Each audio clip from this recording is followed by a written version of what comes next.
So you come to terms with your gender identity, or at least you're testing the waters. Now comes the important question of what name are you going to go by now? Some people are blessed to have been given gender neutral names in addition of being okay with it, but what about the other people who feel like their name doesn't match how they identify? What kind of names have you considered? What kind of name would you like? What do you look for in a name?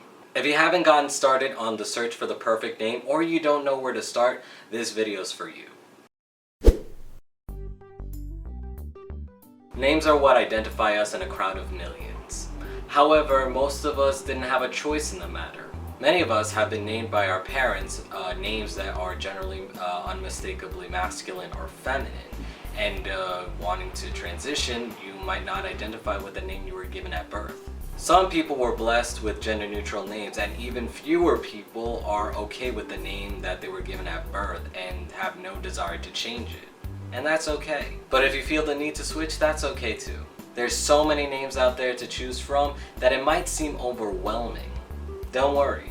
What will definitely help more than anything is writing down a list of criteria to narrow down your choices when you're out looking for the perfect name, whether by online websites or in baby name books. In order to do that, you have to ask yourself, what exactly do you look for in a name?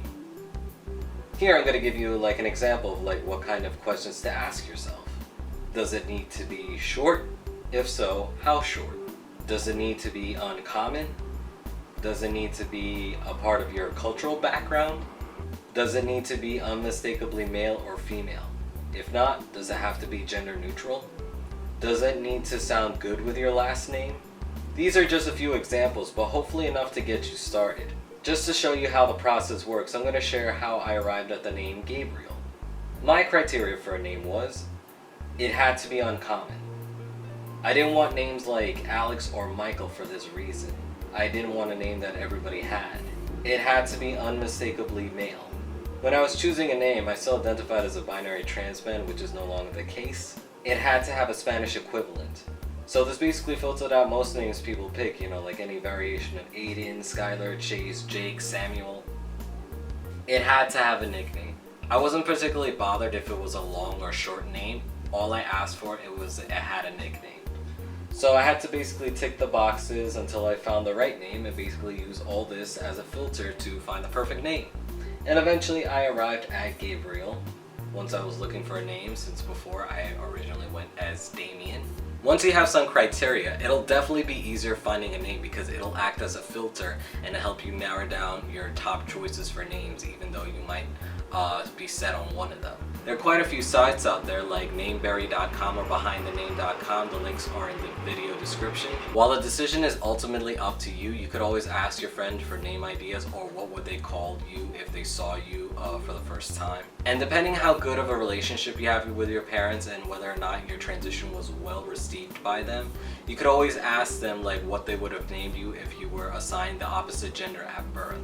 Another thing I would mention is that before you go out and file that name change petition, I would definitely encourage you guys to experiment with names, because even though you saw a name and you definitely liked it, it's definitely another thing entirely when you go outside and use it in public for a few weeks. You might be surprised to find that you don't like it once you actually hear it from other people's mouths.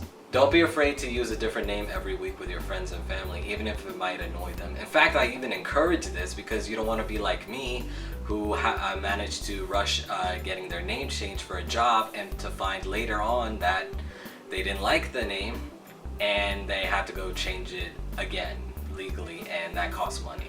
That being said, I cannot stress this enough. Do not rush in changing your name quickly if you haven't even tried out your name in public for a few weeks. You may come to find that the name you thought it was cool sounds awful, and you cringe every time you hear it when you tell people to refer you as such.